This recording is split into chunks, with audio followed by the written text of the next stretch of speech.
Hey, gang, this week's episode is brought to you by Prize Picks, the easiest and fastest way to play daily fantasy sports. Download the Prize Picks app or go to prizepicks.com to sign up and play today. First-time users can receive a 100% instant deposit match up to $100 with promo code GOODSEATS. So if you deposit $100, Prize Picks will give you $100. If you deposit $50, Prize Picks will give you $50. Again, don't forget the promo code GOODSEATS at prizepicks.com or download the Prize Picks app today. And now, here's our show.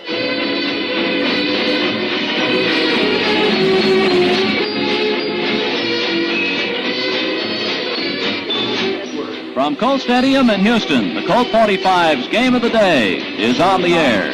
This evening's game between the Colt 45s and the Cincinnati Reds is brought to you by the American Tobacco Company, makers of Pall Mall famous cigarettes. For those who are particular about taste, yes, particular people take particular pleasure in the good taste of Pall Mall. Outstanding. And by the Pearl Brewing Company, brewers of Pearl beer.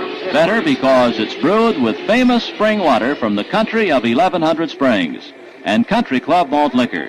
Not a beer or an ale, but a totally different kind of drink. It's mighty good. Well, tonight's game here getting underway in just a few moments. The Reds and the Colt 45s will wrap up our first homestand of the year. However, our road trip coming up will be a very brief one. We'll be gone just over the weekend. Tomorrow, Saturday, and Sunday will be in St. Louis, and then right back here on Monday for 4 games against the Los Angeles Dodgers and 3 against the Chicago Cubs before we hit the road once again. We have a real nice night for baseball here in Houston again tonight. The temperature reading at the present time stands at 78 degrees. Humidity is 72%.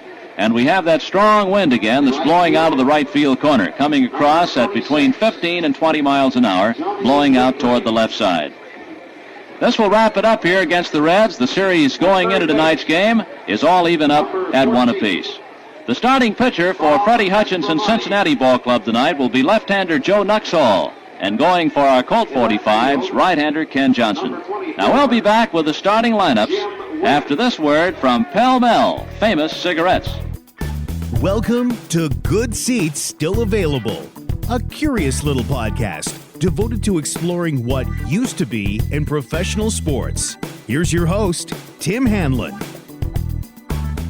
Well, hello there, friends. How are you? It's baseball time once again on your favorite podcast. Well, at least it's mine, and it's Good Seats Still Available. My name is Tim Hanlon. Thank you, and welcome to the proceedings.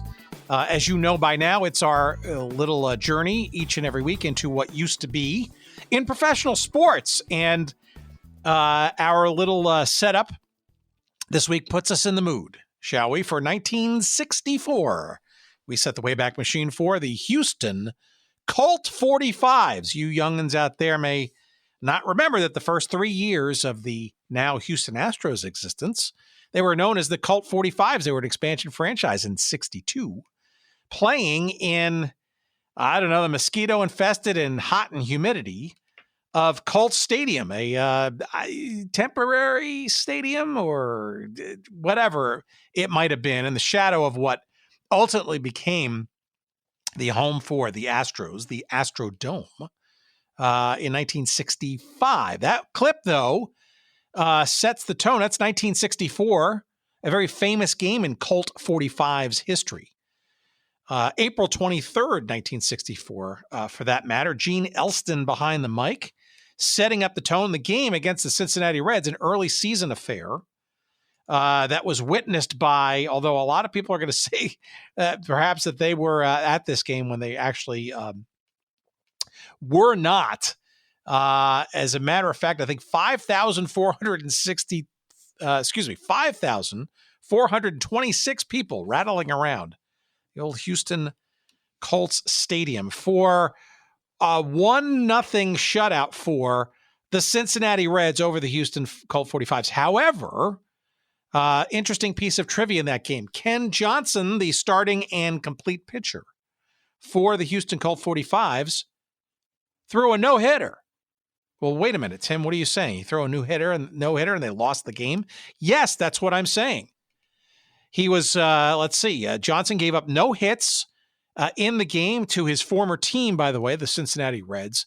And that game's only run was scored in the top of the ninth after, wait for it, Pete Rose reached second base on an error by, wait for it, Johnson himself. Pete Rose then went to third on a ground out and scored on a second error, that one by the second baseman for the Colt 45s at the time, Nellie Fox, on a ground ball by Vada Pinson. The opposing pitcher, Joe Nuxall, who also started the game and pitched a full game, he retired the side of the bottom half to make Johnson a no-hit loser, and is now, Johnson was still the only player to ever lose an official no-hitter by himself. And that's interesting stuff, and we loved finding that clip. And it sets the tone for our conversation and our guest this week. Her name is Addie Beth Denton. And why is she interesting and important to this conversation? Well, her uncle was the manager of that Colt 45 team for the first, just about all three of their first seasons. His name was Harry Kraft. Harry Kraft himself, a pretty well-known player for the Cincinnati Reds, played for about 6 seasons. He was a right-handed center fielder, pretty much, played the outfield, but then he also, after his playing days with the Reds, became a manager, a pretty a well-established manager for 2 teams that are near and dear to our hearts, the Kansas City A's, or Kansas City Athletics, however you choose to know them. When they first arrived in Kansas City in 1957, he managed them for 3 seasons, took a break, was part of the managerial orbit of the Cubs for 1961. He was known as a head coach. It was kind of an interesting little dynamic they had the Cubs that season. And then returned to the full managerial setup with the Colt 45s, themselves an expansion franchise in 1962. That was for about 3 seasons. Interesting setup. This Harry Kraft essentially it was kind of known for sort of starting new stuff up. And as we'll talk with his niece, Addie Beth Denton, in a few minutes, you'll see that Harry Kraft was pretty much well made for that role, because not only in those major league stops and those 2 teams that we love to obsess about because they're no longer with us, or at least in their incarnations of the past, was also quite active in the minor leagues and became quite the tutor for very memorable players in both of the major league environments that he was part of, as well as the minors. In this conversation with Addie Beth coming up, you'll hear memories and names of people like Rusty Staub and Billy Martin, Roger Maris, Mickey Mantle, and Don Larson, just to name a few. These are players that were part of the Kraft orbit, shall we say. And we get into all of those with some first/second person memories with Addie Beth Denton, who has written a little memoir about her time as a child in the shadows of her uncle Harry Kraft and her dad, who was also a baseball man. The book, just out now from Texas Tech University Press, is called 108 Stitches, A Girl Grows Up with Baseball. And it's a beautiful memoir, and you'll hear in Addie Beth's voice, y'all, some of the sights and smells and sensations of growing up with baseball from her unique childhood vantage point.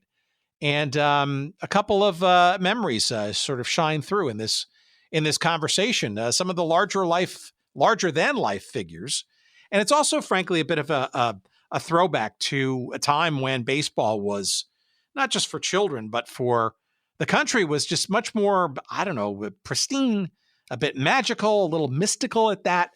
And I think you'll hear that in the voice of Addie Beth Denton, our conversation this week, as we go back to some kinder, gentler times, shall we say, in the late 50s, early 1960s in Major League and minor league baseball, with Addie Beth Denton, as we talk about her uncle and the teams that he managed, Harry Kraft, coming up in a moment's time. How about a promotional message from our pals this week at royalretros.com, royalretros.com, the king they are of throwbacks. Yes, indeed.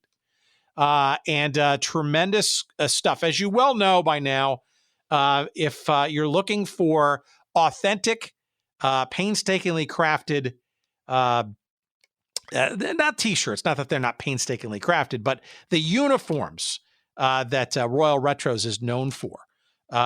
You will find those in the realms of football leagues that have come and gone, hockey leagues that have come and gone, basketball leagues that have come and gone, and yes, a ton of baseball in leagues that have come and gone, as well as some things that still kind of linger. In this case, the Houston Colt 45s on royalretros.com.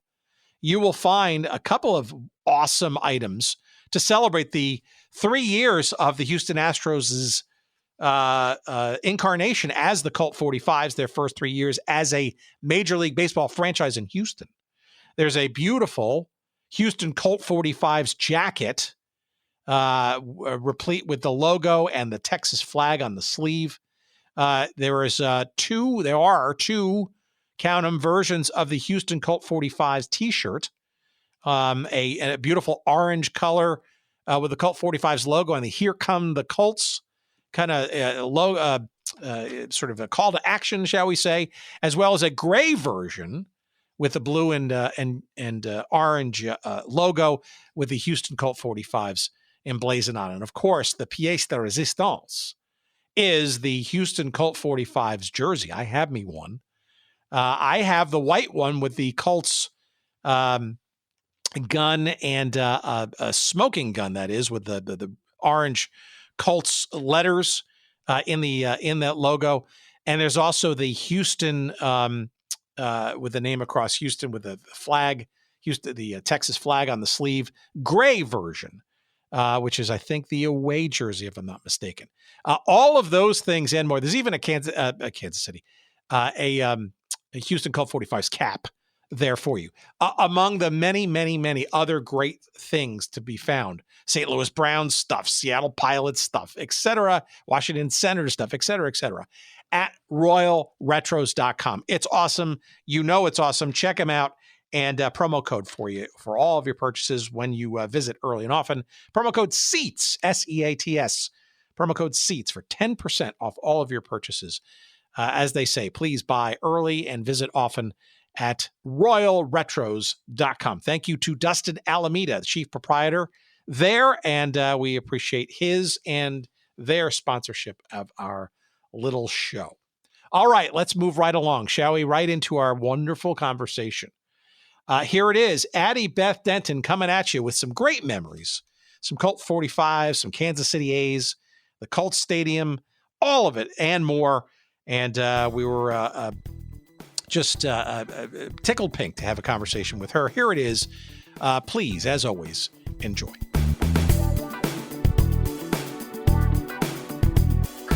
So let's step back. This you've written a quite unique memoir. Usually in baseball, which is one of the topics, we focus on all kinds of sports and we circle around, especially teams and leagues and situations that aren't around anymore, right? And clearly, this memoir, this story, the people, or shall I say, indeed, person involved, Harry Kraft, which we'll get into, certainly traversed a few of those.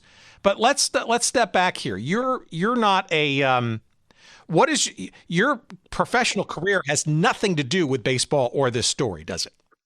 It's absolutely right. I'm a clinical psychologist with a PhD, and I taught child development at SMU.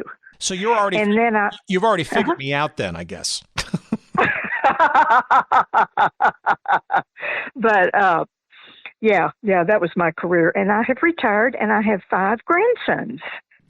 So, okay, clearly this is a bit of a labor of love then. Why? So give us some background then on where this story comes from and how you're related to it. Okay. Well, I grew up in a baseball family, And I cannot, in going back and trying to, remembering our childhood, and I was blessed to have a wonderful childhood. I've just been blessed with the people who bored me, who born to me and took care of me. And I do not remember not knowing about baseball. Baseball was huge in our family. It was just like this current. And my parents would always go to the World Series, and I could never go because of school. And then my Uncle Harry Kraft, who had the biggest career, I guess you would say, he would visit us in the off season, and he and I had a very close relationship.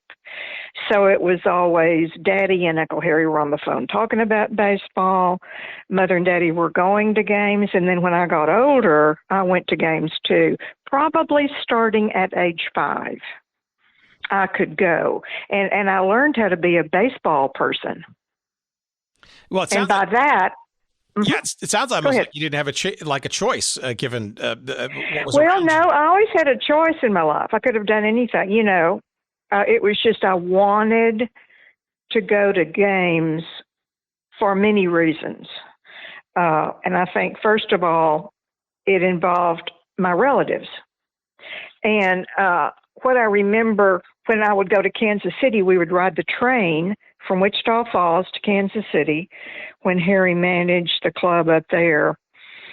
And I remember the wonderful hotel we stayed in, and we would go to the ballpark around 5 o'clock, very early, and I would run down the stairs and then go to the dugout, and he would be waiting for me and give me a hug.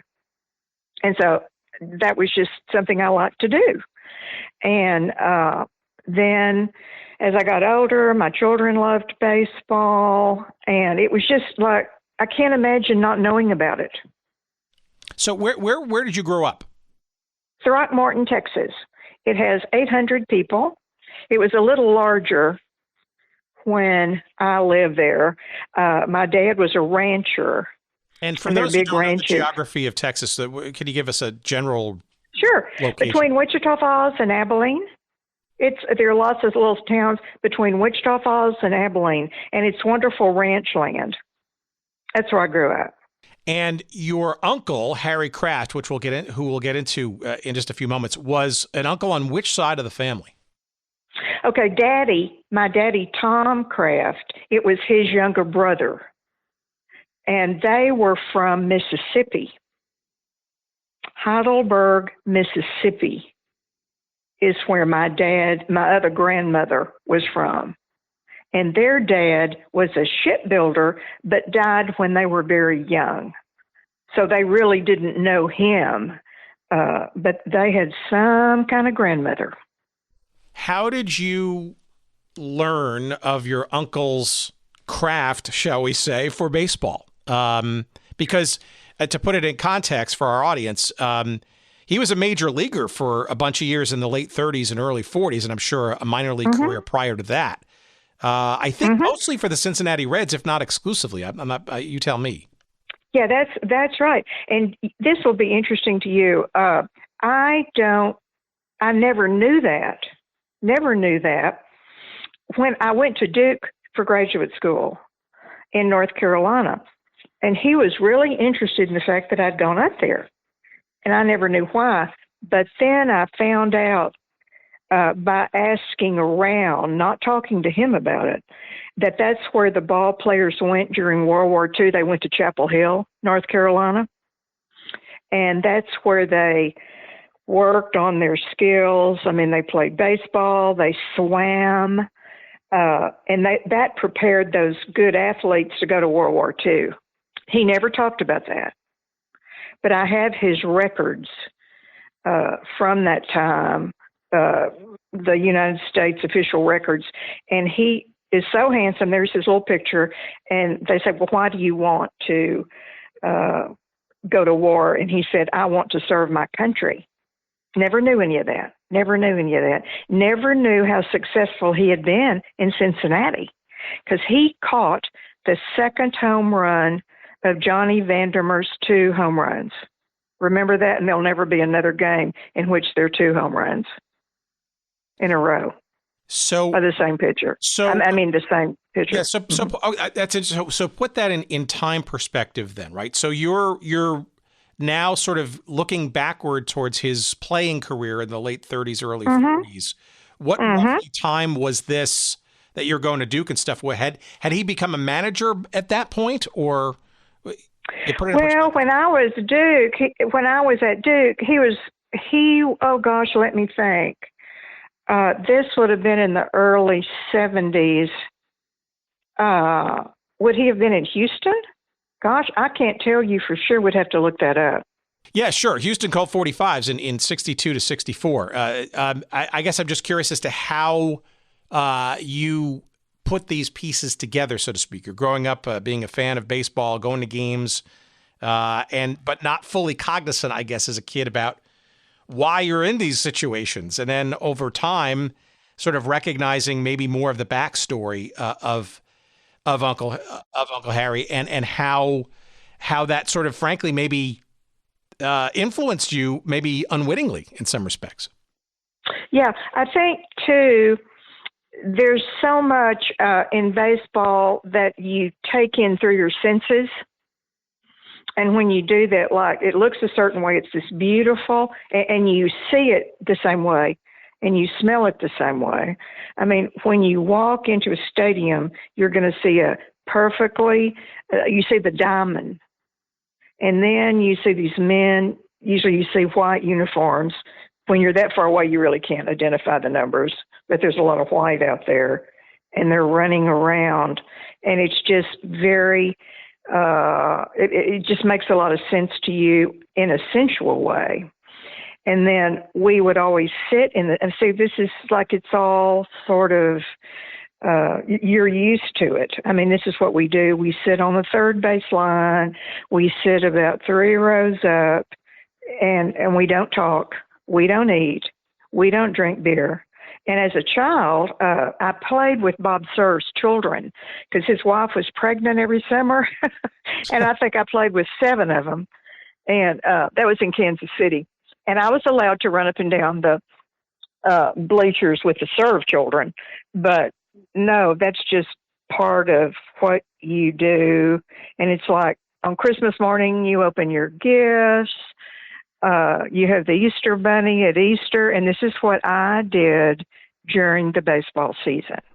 So you're essentially living, I guess, especially for that era, the dream, again, maybe unwittingly, not knowing any better, of being a kid who can kind of ramble around some of baseball's great, teams and leagues and players in the 50s and 60s. Yeah. I'm guessing, huh?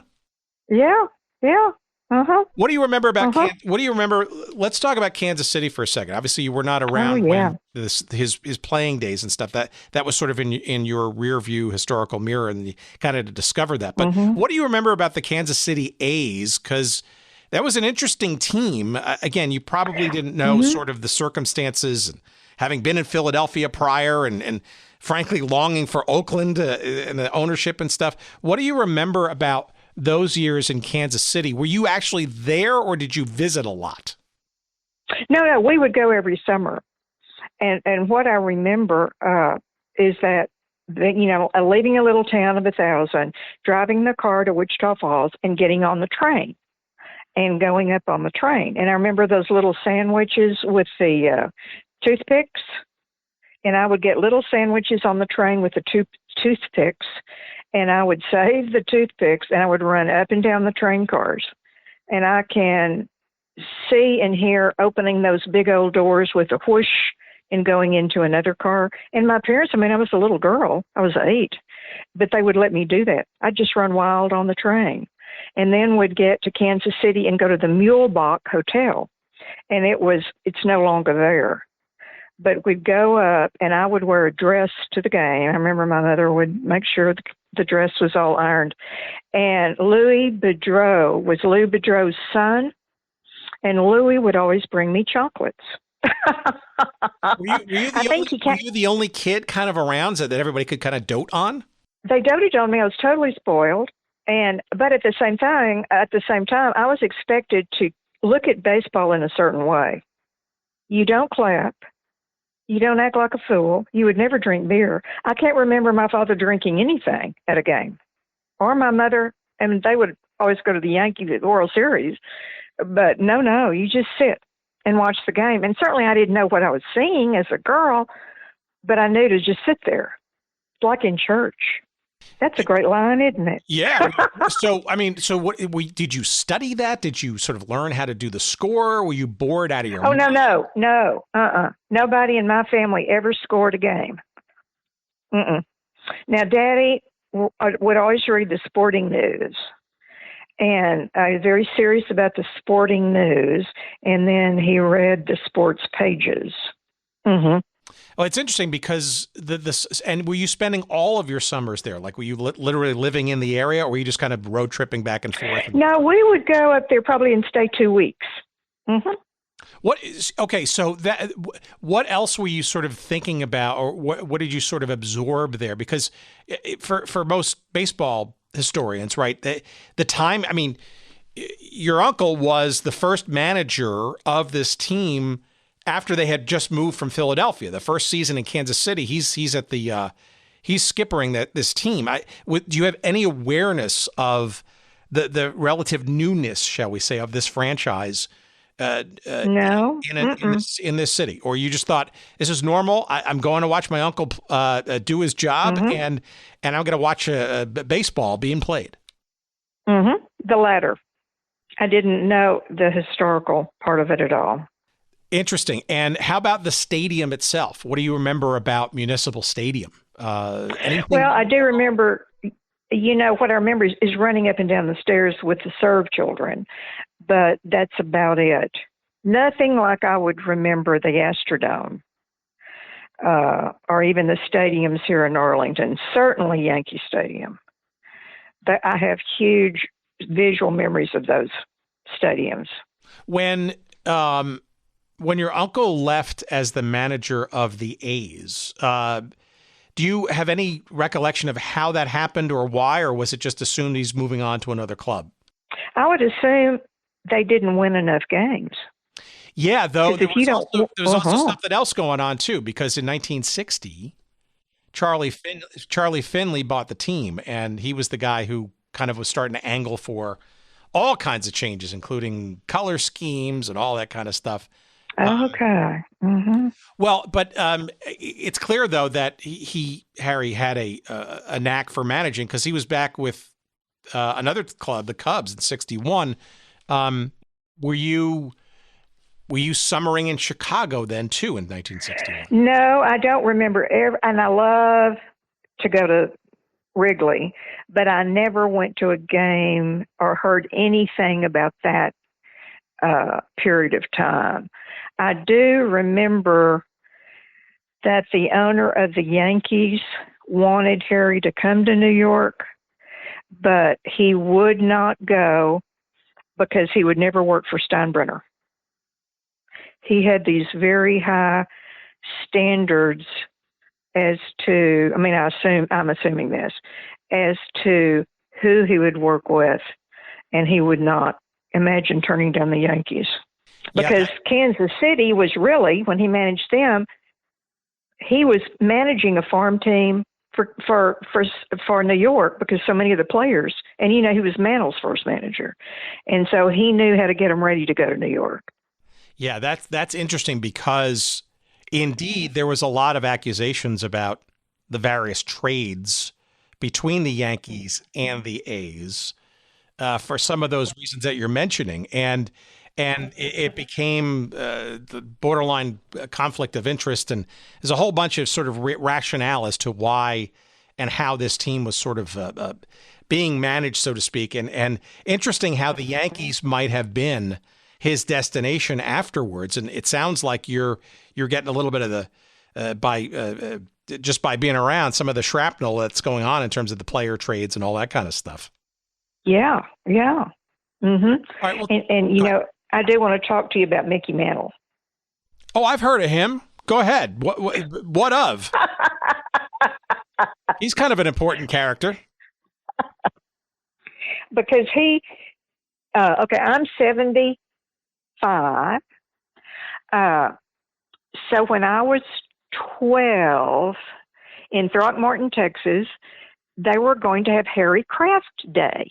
And the little town loved these days where you honor a citizen who had lived there, and it was a big deal, and we didn't go to school. And I remember Daddy said to me, he said, I was 10 maybe, and he said, now, Mickey Mantle is going to come to our house, and I want you to use your good manners and, make sure you've brushed your hair and all that. And I said, oh my gosh, I don't know. Isn't he famous? I'll be sort of embarrassed. And he said, honey, remember, he put his pants on this morning just like you did. And Daddy was always giving me all this sage advice, which he gave to his brother, that I will remember Mickey coming in. And then later, in my book, I talk about going out to where Preston Trails Golf Club, an all-male golf club in Dallas, where they just gamble and drink, I think. But I went out to get him to sign a ball for the dean of Dedman College at SMU. And I was in my Nissan, and I drive out there, and he is standing at the front door with his arms full of stuff, signed balls and pens and all this stuff. And he came out to the car, and I remember I got out of my car as a way of just respecting him. And he said, get back in your car. No girls allowed. And so I get back in the car, and he gets in there with all this stuff. And he handed it to me, and he was I don't know if he ever knew he signed anything for a college dean, but that impressed him. And I started fixating on his upper arms. That's where the power came from. I've never seen such muscular arms in my life. And see, I remember that like it was yesterday. Do you remember anything about your uncle and his impression of Mantle to the point of knowing perhaps or just how special a talent Mantle was? I do know that because when Mickey, he met him, he went to his hometown, met his dad. And, the dad was such a interesting person, put a lot of pressure on his son. And so Mickey, he worked out with him. He worked out with him, and he was a shortstop. And he said, no, I'm putting you in right field. That's where you need to be. And I don't really know why that is. Maybe you're less injury prone in the right field. I don't know that. But he put him in right field, and he just was sort of like a father figure to Mickey Mantle, I think. Yeah, and if I have this right, I think your Uncle Harry was had got the chance to coach and mentor and some tutelage a couple of different stops in the minors as they were both progressing. And I think the sort of launching pad was for both of them, frankly, was when they were both at the Kansas City Blues of the American Association in 53-54. Okay, and see, I don't know much about that era at all. Yeah, okay. Well, it's interesting to know because it's clear that Mantle had some affection for your uncle, especially great the early affection, stages. and even Billy Martin did. Can you imagine? Well, that's hard to come by. See, that's almost unheard of. And I think they really knew that Harry was there for them, and they didn't need to act like fools. And they probably would feel embarrassed. In fact, what did Harry do when during the home run race with Maris? You remember that? Well, Maris was real flighty and I think really basically an insecure man, very religious guy. So he was with the Yankees, of course, then. But I believe it was Harry's idea or something happened where they thought if they put Mantle with him it would calm him down, and I think it did. And also Bob Serve. So those two roomed with Maris during the home run race to calm him down.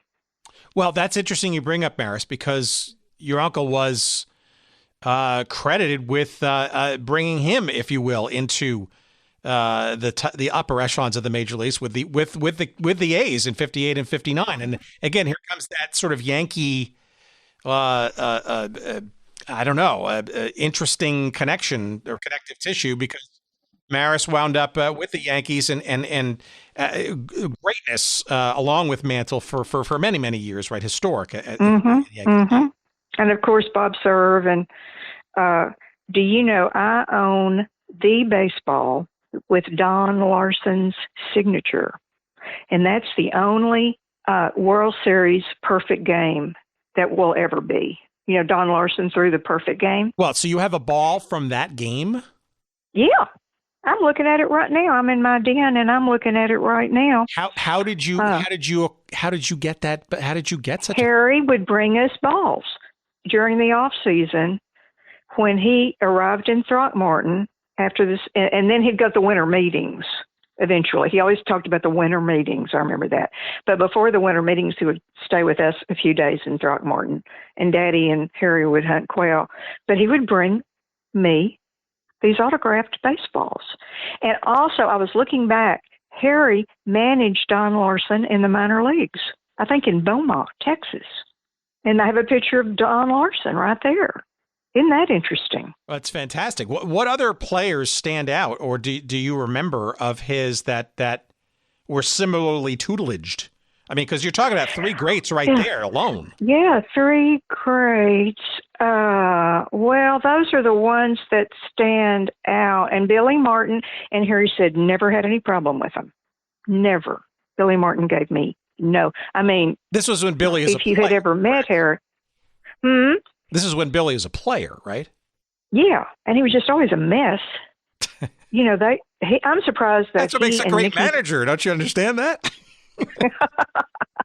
But Mickey and Billy Martin in New York, they'd be in a hotel, and they would climb out, get this, the window, maybe on the 17th floor of a hotel, and they would walk outside on the outside of the building on the ledge to look in the window at other players and their wives. That's how off the wall they were. That sounds pretty sanitized. Now, Harry didn't know that. I mean, and that was out of his business. That sounds pretty sanitized to me, based on having grown up in New York and heard many, many other stories. Not okay, yes. by the way, sober, from what I understand. Yeah. I know. I think so. All right. Well, so tell me about that's fascinating. But I mean, I guess the fact of the matter is that while you weren't sort of immediately conscious of these greats, shall we say, in your presence, as your Uncle Harry is managing this team and the situations as to why they're there and how they were going to go through into Yankee land, et cetera. What do you? Let's fast forward a little bit to the hinted at earlier Houston Colt 45s, because your uncle went to Chicago for, I think, a season or so in '61. Well, they call that the College of Managers or something, because it was a rotating group of managers. So he was not at Wrigley very long. I don't know what was going on up there, but several managers rotated at Wrigley. Yeah, it's interesting. This is term head coach, which is kind of an odd sort of thing, which is different than a manager. It seems like, there was, I'll call it a recycling or just a reposting, I guess, of some of the quality managers out there to sort of keep them fresh for whatever their next assignment might be. So. Yeah. And I don't recall much conversation in our home about that.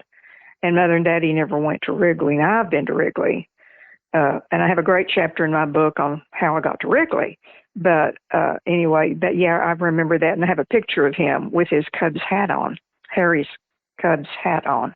All right. Well, tell me about Houston, because before the Colt 45s, your uncle was managing back in the minors with the then AAA team, I think called the Buffs, if I'm not mistaken. Okay.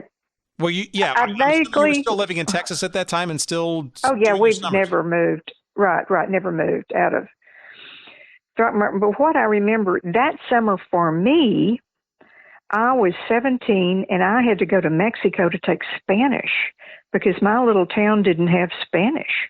And to go to the University of Texas, I needed foreign language. So I remember getting on the plane and flying from Monterrey, Mexico that summer to Houston. And that's when I went to the Astrodome. And Harry was not managing the Astrodome, but he had managed the Colt 45s. So basically, was he not doing anything? I mean, he was always talking about the front office, and I don't know who he would have been managing then, but I do remember where I sat in the Astrodome, and I sat by the owner, Mr. Bob Smith, trillionaire, and he was one of the owners, and he always wore white suits, Mr. Smith. And we're sitting there, and he says to me, look around at all these boxes. And then not Steinbrenner, but who was the owner of the Astros, who was such a jerk, Judge Hoffines. Sure. His box was behind a Gulf oil sign, and it was just ostentatious. It was an outfield. And he said, look around at the boxes. And he said to me, never sit in a box. You're to sit down here where the people are. Isn't that beautiful? So you are to sit down here. You didn't get to see Harry manage, or during the 3 years, shall we say, in limbo before, as the dome was being constructed, in that outdoor facility that was just probably god awful hot. Yeah, I did see the god awful hot place. It was horrible. I mean, there were mosquitoes. It was terrible. But yeah, I went to some of the Colt 45 games, and I have a book about the Colt 45s. It was really tacky. You know, they had people that would serve food in these short outfits. It was just really cheap and tacky, is the way I can describe it. And hot, and you got bitten by mosquitoes.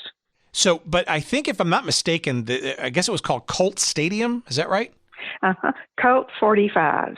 Mm-hmm. Right, but the stadium, I think, was called Colt Stadium, and it was temporary, right? Based on the fact that, I guess, Houston and the Astrodome was being built. Correct. That was, I guess, part of the allure and why the National League said, let's do it. This thing will actually be built.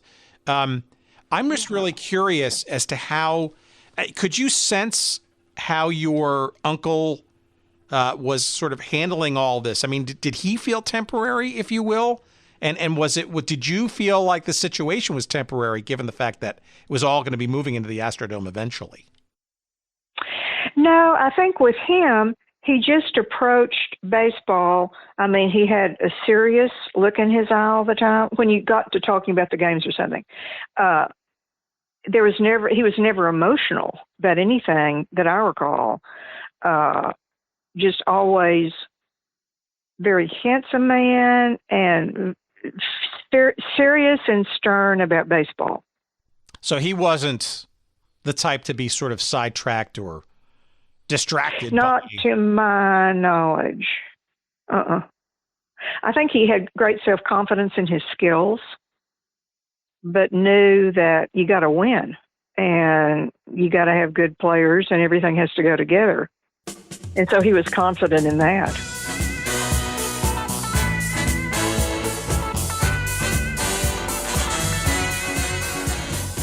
All right, what's this? Prize Picks. My goodness, of course, the easiest and fastest way to play daily fantasy sports is Prize Picks. What is it? Well, glad you asked. Literally, it's straightforward and the simplest and most fun way you could do daily fantasy sports. All you got to do is pick as few as 2 or as many as 5 different players in a sport, or frankly, across a whole multitude of sports, and simply predict whether those players will get more or less than their projection. Maybe in baseball, that's strikeouts. They're going to pitch more or less strikeouts than predicted. How about in football? That could be touchdown passes. In basketball, that could be 3-point shot attempts made. etc. Literally, all you got to do is pick whether they're more or less than their predicted outcomes. And you can choose and mix and match sports as well. You don't have to pick 2 or 3 or 4 or 5 players in just one sport. No, you can pick a couple of players across different sports. And boy, oh boy, when I say different sports, Prize Picks has a wide variety. It's all the major leagues and sports that you can think of, from the NFL and Major League Baseball, all the way into various niche sports like MMA or disc golf, perhaps even lacrosse or various forms of boxing or even esports. Prize Picks has daily fantasy picks for you across all of those and more. Again, try them out. It's really easy and it's a hell of a lot of fun, and you can win big bucks too. You can go the flex play model, which basically means you don't have to choose and succeed with every single one of your picks, but you'll still get paid.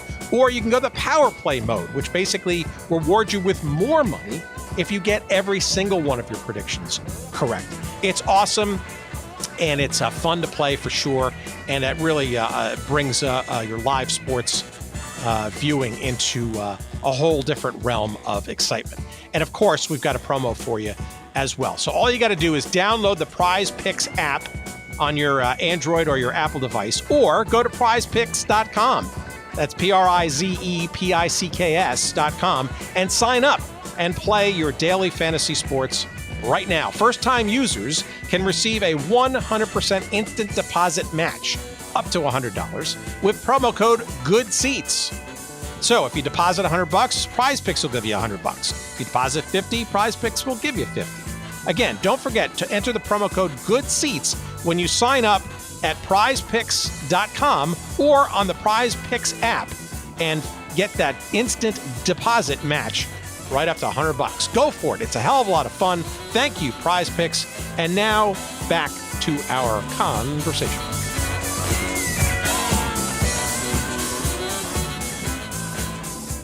Any memories of the players from that 45s couple of years?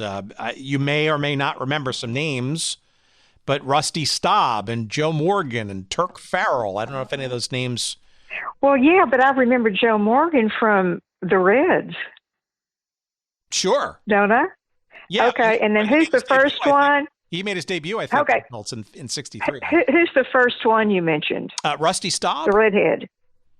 Rusty Staub. Le Grand Orange, yes. Ultimately in Montreal years later. But here's my Rusty Staub story. I'm a psychologist, a licensed PhD, clinical, and I had an opportunity to work at Ground Zero. And I was a mental health professional for 6 months in 2001. And I worked at St. Paul's Chapel, if you remember the history of the towers, and St. Paul's Chapel was right there. And Rusty Staub started a huge, he just contributed all this money for the families of the firefighters. And I did not see him during that time, but I have several little T-shirts. And he was just so magnanimous in having these big fundraisers for them to raise money for the widows of the people who were lost. Isn't that amazing, Rusty Staub? Yeah, and he was a beloved Mets player for many years. So I guess I didn't know that part, and now I do know that part, but then that would certainly increasingly help us understand how much he loved New York and how he wanted to help. Interesting. So these Colt 45 games, were they in the evenings? Were they during the day? I mean, I know the humidity must have been just unbearable. Well, and there were mosquitoes everywhere. It was horrible. I've blotted it out, but I do remember I would come home from an afternoon game, and get in the swimming pool at the hotel because I really thought I might die. It was horrible. Mm-hmm. Did you? That's all, and cheap, and real cheap. Like the people that serve drinks and stuff that wore short skirts. Horrible. Well, that carried over when they became the Astros. But you're mentioning the Astrodome. If I have this correct, though, Uncle Harry lost the gig after the '64 season, just before they were ready to move into the Astrodome. So he didn't get the pleasure or the, I don't know, the distinction of being able to move in with the newly named Astros that next year. You're right. He never coached the Astros. But we still went. We still went to the games. Any understanding of the situation around there? Or were you off to college by that point? Well, it was my last year of high school. There was never any emotion that I would be aware of from either my dad or Uncle Harry. And it seemed to me that I just realized that's the way baseball goes. It's tough. And you got to win. And, that's just the way baseball go. Who said that? Ron Washington. That's the way baseball go. You just got to win. And so I never felt any sense of real sadness about it, like I would feel later about teams I fell in love with as an adult. Yeah, I mean, look, also essentially being given the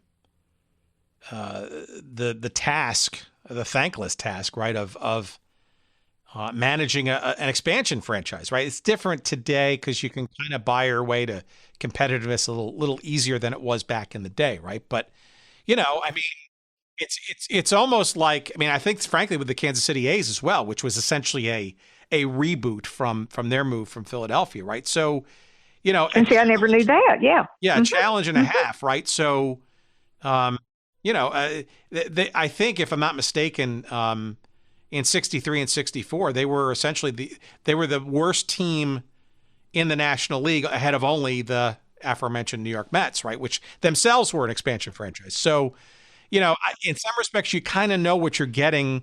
It's a great opportunity, but if you're able to break out of the basement in your first couple of years as major league manager of an expansion franchise, that's saying something. And unfortunately, it doesn't seem like he was able to achieve that despite all of his talent, especially in the minors. That's true.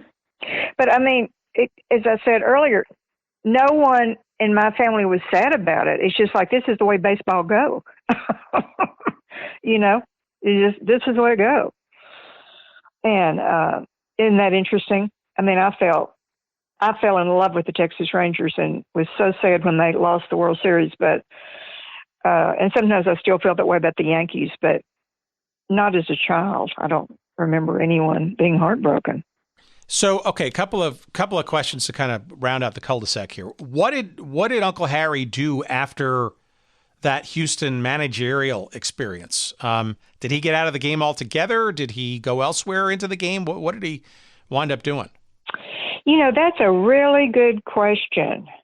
I think he basically, he scouted a little bit. I went to a game where he was scouting a kid who was playing for San Antonio, and he scouted a little bit. And then I think he hunted and fished, his greatest loves. Yeah, I don't recall any more professional baseball gigs. So he kind of maybe sort of segued out of the game altogether. Did he segue into any other kind of business or career or any of that kind of stuff? No, didn't sell cars. No. That's a really good question. Because he still stayed in, he was in the, he would go to the World Series always. And remember when they had the earthquake in San Francisco during the World Series? Sure. He was at that game. So he never lost his love for the game, although the game maybe professionally wasn't continuing to love him back, so to speak. No, I mean, I don't think he ever looked at it that way. It was like, I don't know what his heart felt, but we always love baseball. If you're a baseball person like me, you always love it, no matter if you have a bad team that you love or blah, blah, blah. It's baseball. You love it. Mm-hmm. How did your baseball affinities evolve as you grew up? Obviously, you're going to college. You're learning, leaning into a career. You've got graduate school, et cetera. Does baseball essentially go to the back of your mind at that point, and then it can resurrect somehow later? Well, and I think that's an interesting question because there were years I didn't go to games, and I don't know why. I just was not that engaged in baseball. I got married. I had children. You mean life happened? Life happens, but you would think this is my heritage. I just really was not that compelled by it for some reason. Really not for too many years, though. And then in the book, I talk a lot about my daughter. Liza is 47. And I tell you, the baseball gods really gave her some amazing experiences. And she went to her first game in Arlington Stadium, and she sat in the owner's box, which I thought was terrible because I don't believe in sitting in a box. But she was there, and she just fell in love with baseball. And her first comments to me were, because after the game, they were in the owner's box, and after the game, they met some of the players, and she said, "Mom, they're so cute and they smell good." So anyway, so she loves baseball. And then we would go to spring training when my children, and I had a son 4 years younger, and she made posters for all the Texas Rangers, and sent them to Port Charlotte, Florida. She just loved the game. And we would buy the Texas Rangers cookbook, and we would cook Jeff Kunkel pancakes. I mean, she was totally just obsessed with it. And so they go off to college, they have their own lives, and then we love Chris Young.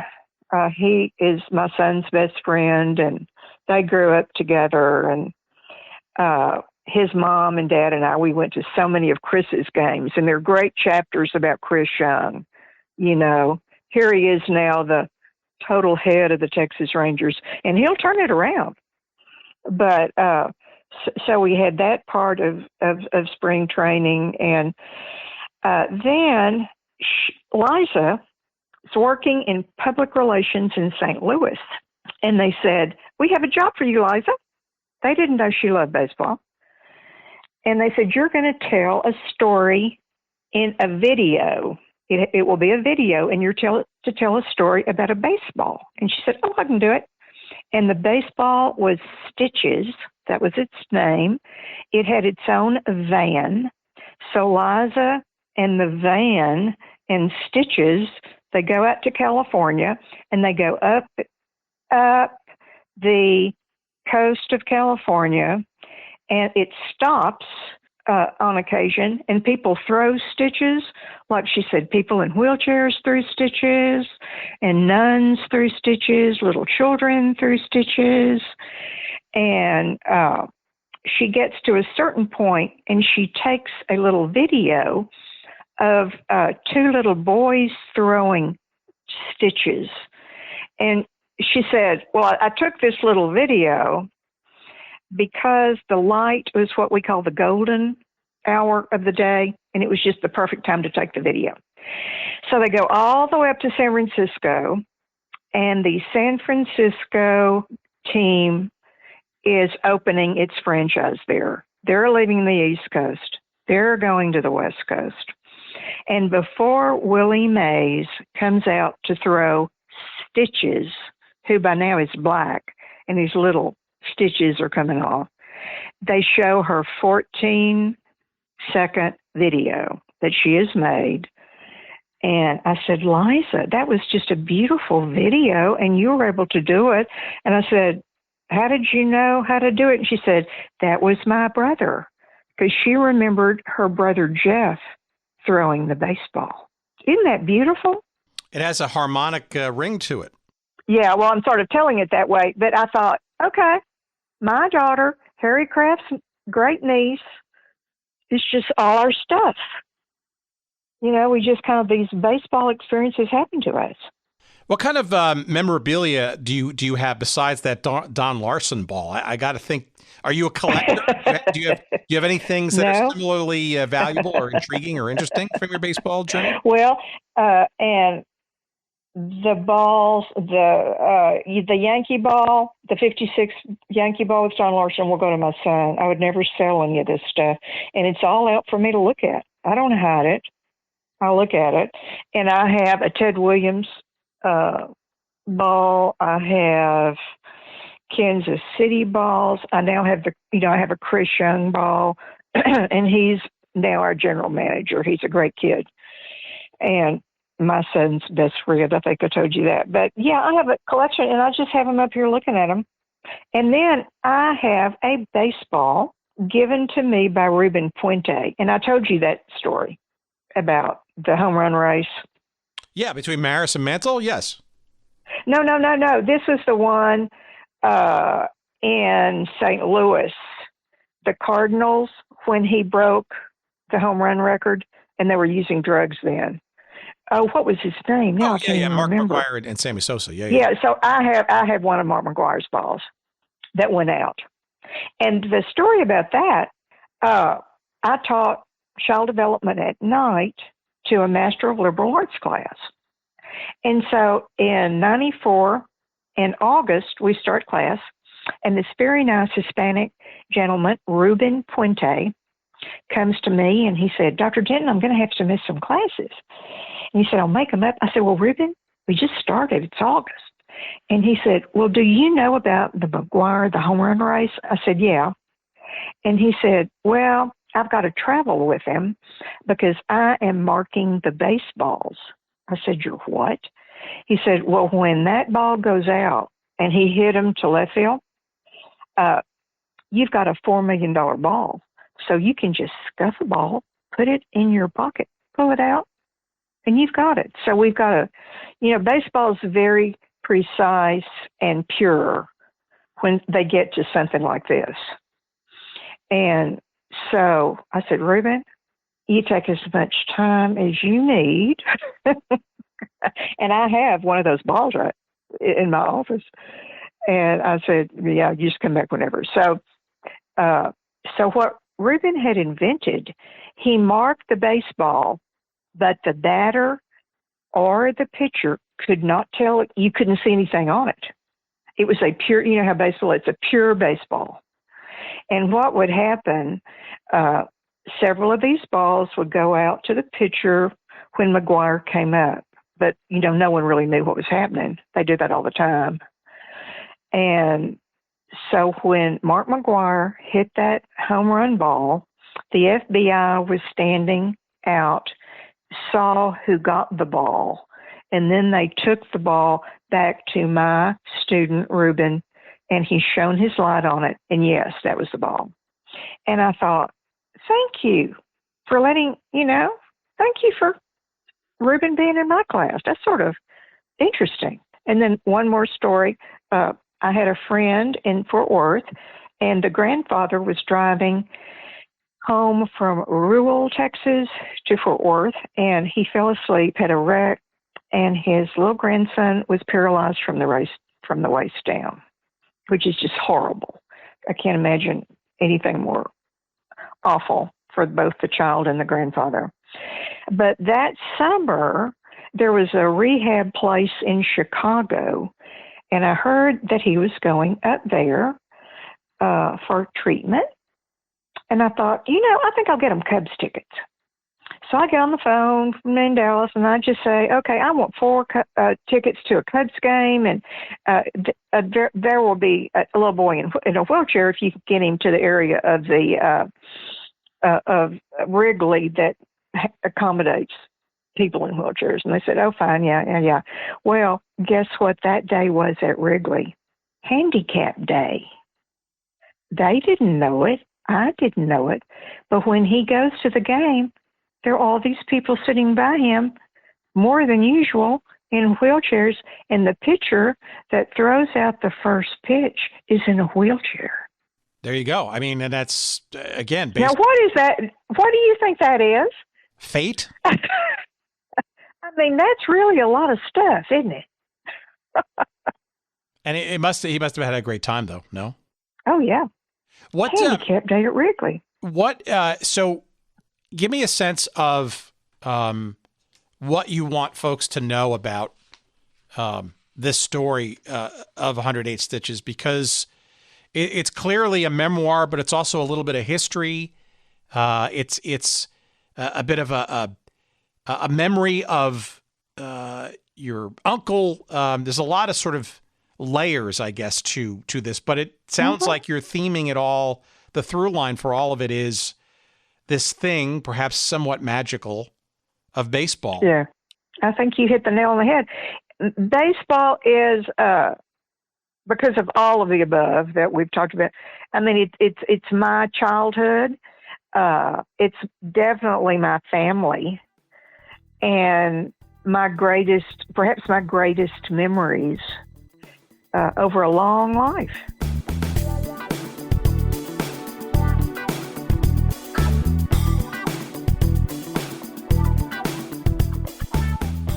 All righty. Thank you to Addie Beth. Fun, interesting, memorable times growing up. What a perch she had, getting to watch and be part of the dugouts and the smells and the environments of the ballpark and some of the greatest names in baseball history. My, oh my. And a great memoir to recollect and remember those things, called 108 Stitches. A Girl Grows Up with Baseball. It is part of the Texas Sports Hero series from the publisher Texas Tech University Press. It is available now wherever fine books are found. And of course, you can find a convenient link to it on Amazon through our website at goodseatsstillavailable.com. Just search up this episode number 275 with Addie Beth Denton, and you will find a convenient link to said book, and you can get a copy of said book for you to enjoy and to go deeper into from just our brief thumbnail of conversational memories. Lots of great stuff buried within those pages. Let's see, you can also, while you're online, go to our website at goodseatsstillavailable.com and tool around to all the other episodes. Why don't you? It's awesome. There's plenty of them there. Plenty of them for you to sample, to share with your friends, and all of our episodes will be there. Of course, the easiest and best way, right, is to make sure that you subscribe or follow on your various friendly podcast app feeds. That's the quickest way to make sure that you know you're getting the very latest episodes. And you can follow us on social media, of course. We're at on Twitter. You'll find us at Good Seats Still. Let's see. On Instagram, you'll find us at Good Seats Still Available. And yes, there is a Facebook page devoted to us too at Good Seats Still Available. You may send us email by all means. hello@goodseatsstillavailable.com. That's the address for that. And what else? Our pal Jerry Payne, thank you for your knob twiddling once again this week. And let's leave you now with a little musical interlude, a little, a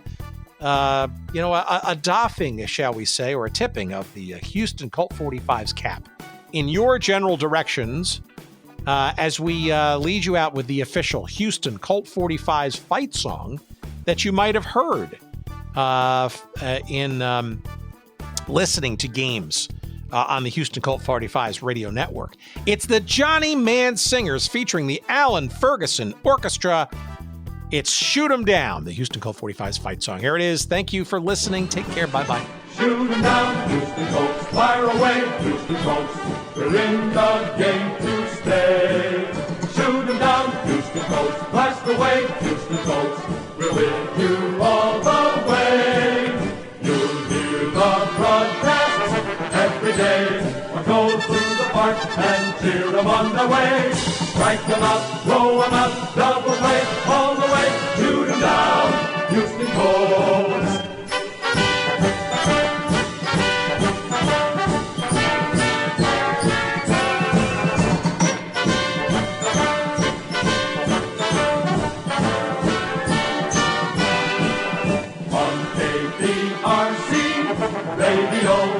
around at the park here, and that's the way to go. Strike 'em out, throw 'em out, double play, all the way, shoot 'em down. Houston Colt.